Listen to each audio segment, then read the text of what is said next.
الرحمن الرحیم الف لام میم ذالک الکتاب لا ریب فیہ ھدی للمتقین۔ آج کے درس میں سورۃ بقرہ یہ شروع ہو گئی۔ سورۃ البقرہ یہ قرآن مجید کی سب سے بڑی سورت ہے۔ 286 آیات ہیں اور اس کے رکوع 40 ہیں۔ ترتیب کے لحاظ سے دوسرے نمبر پر ہے اور جس ترتیب سے اتری تھی 87 نمبر پہ یہ صورت اتری تھی۔ سورۃ البقرہ کی احادیث میں مختلف فضیلتیں آئی ہیں۔ ایک حدیث میں آتا ہے، میرے نبی علیہ السلام کے فرمان کا مفہوم ہے اپنے گھروں کو قبرستان نہ بناؤ، یعنی اس میں نماز پڑھا کرو۔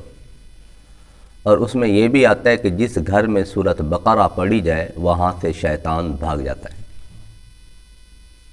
کتنی بڑی فضیلت ہے سورۃ بقرہ کی، جس گھر میں سورۃ بقرہ پڑھی جائے وہاں سے شیطان بھاگ جاتا ہے۔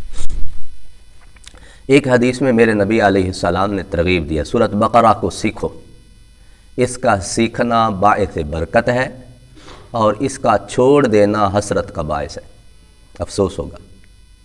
اس کو سیکھنی چاہیے، پڑھنا، اس کا سیکھنا باعث برکت اور اس کا چھوڑ دینا یہ باعث حسرت ہوگا۔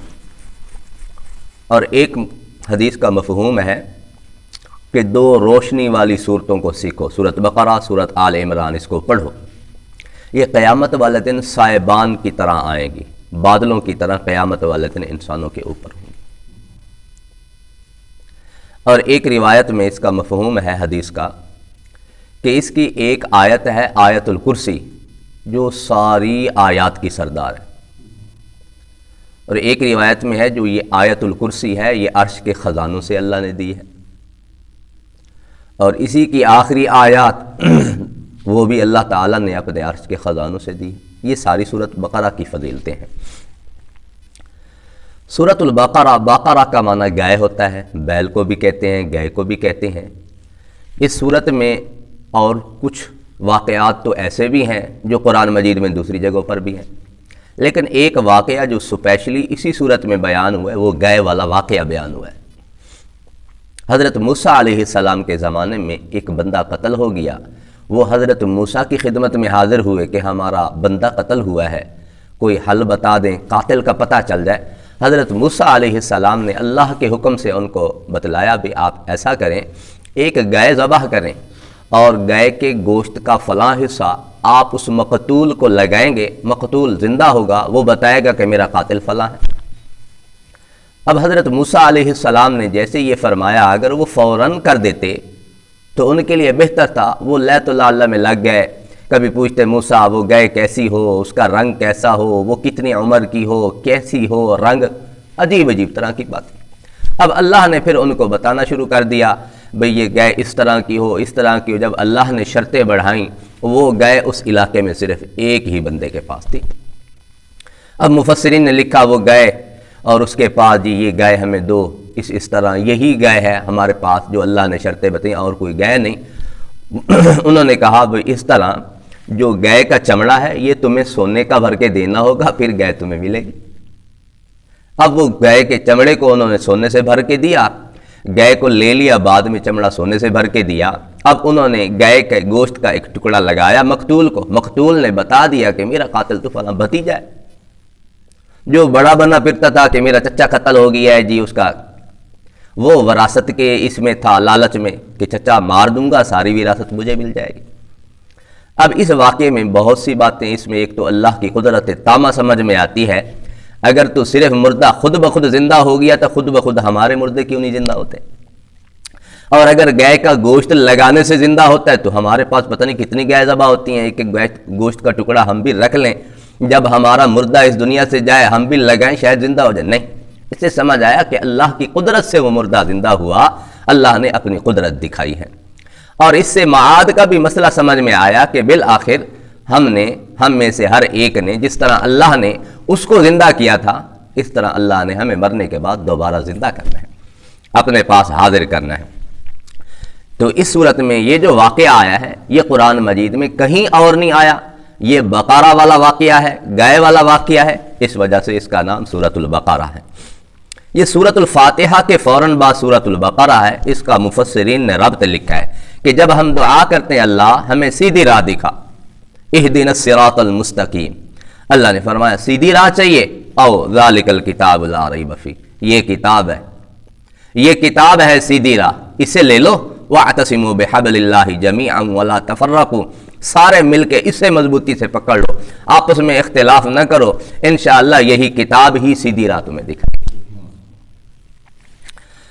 اب اس کے شروع میں ایک لفظ ہے الف لام میم۔ دیکھیں آیات تین طرح کی ہوتی ہیں، ایک محکمات ہوتی ہیں، ایک متشابہات ہوتی ہیں، ایک مقطعات ہوتی ہیں۔ قرآنی آیات ان تین قسموں میں سے کسی نہ کسی ایک قسم میں بند ہیں۔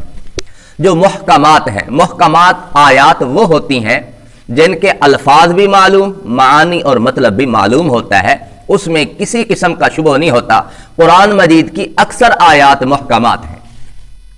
متشابہات وہ آیات ہوتی ہیں جن کے الفاظ کے معانی تو معلوم ہوتے ہیں لیکن ان کا مطلب اور مفہوم ہماری سمجھ سے بالا تر ہوتا ہے۔ جس طرح اللہ نے قرآن میں فرمایا الرحمن علی العرش استوى، رحمان عرش پہ مستوی ہے۔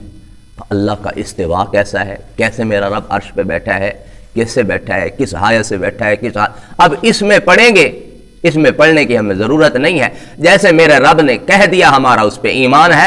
یہ متشابہات آیات ہوتی ہیں، ان کی کھود و کرید میں ہم نہیں پڑھیں گے۔ اور ایک مقطعات ہوتے ہیں کہ نہ ان الفاظ کے معنی معلوم ہوتے ہیں نہ ان کا مطلب ہمیں سمجھ میں آتے ہیں۔ تو الف لام میم یہ حروف مقطعات ہیں، نہ ان الفاظ کے معنی کا ہمیں پتہ ہے نہ ان کے مطلب کا پتہ ہے، ہم اتنا کہیں گے اللہ ہم اس پہ ایمان لائیں، ہم اس کی تصدیق کرتے ہیں۔ اللہ عالم بمراد، اللہ اس کی مراد کو بہتر سمجھتے ہیں۔ یا اللہ نے اپنے حبیب علیہ السلام کو بتایا ہے، ہماری اس سے کوئی غرض نہیں تھی، اللہ کے حبیب علیہ السلام نے ہمیں بتایا ہی۔ اور مفسرین کرام لگے ہیں اس کے پیچھے کہ اس لفظ کے معنی کیا ہیں، الف سے کیا مراد ہے، لام سے کیا مراد ہے، میم سے کیا مراد ہے، وہ ساری ایسے ہی باتیں ہیں، اس کی حقیقتاً جو مراد ہے وہ میرے اللہ کے سوا کوئی نہیں جانتا، بس ہم نے اس پر ایمان رکھنا۔ ہاں اتنا بتایا گیا حدیث میں کہ ایک ایک قرآن کے حرف پہ تمہیں 10 نیکیاں ملتی ہیں، تو وہ ایک روایت میں آتا ہے کہ الف لام میم کو ایک لفظ پورا نہ سمجھو، بلکہ الف علیحدہ ہے، لام علیحدہ ہے، میم علیحدہ ہے، صرف الف لام میم کے پڑھنے پر بھی اللہ رب العزت ہمیں 30 نیکیاں دے دیتے۔ تو اس لیے ہم سورۃ البقرہ کی تلاوت یا جس طرح سورۃ فاتحہ ہم پیچھے پڑھ چکے ہیں، اس کے الفاظ کے معانی تھوڑا تھوڑا درس ہوتا ہے، اگر ہم معانی یاد کرتے رہیں، اس نیت سے بیٹھے رہیں۔ دیکھیں حضرت عمر رضی اللہ تعالیٰ عنہ نے سورۃ بقرہ 10 سالوں میں سیکھی تھی، اور پھر اتنے خوش ہوئے کہ میں نے سورۃ بقرہ سیکھی ہے، ایک گائے پوری ذبح کر دی۔ تو اللہ رب العزت ہمیں بھی سمجھ کی توفیق نصیب فرمائے، سمجھ عطا فرمائے۔ وآخر دعوانا الحمدللہ۔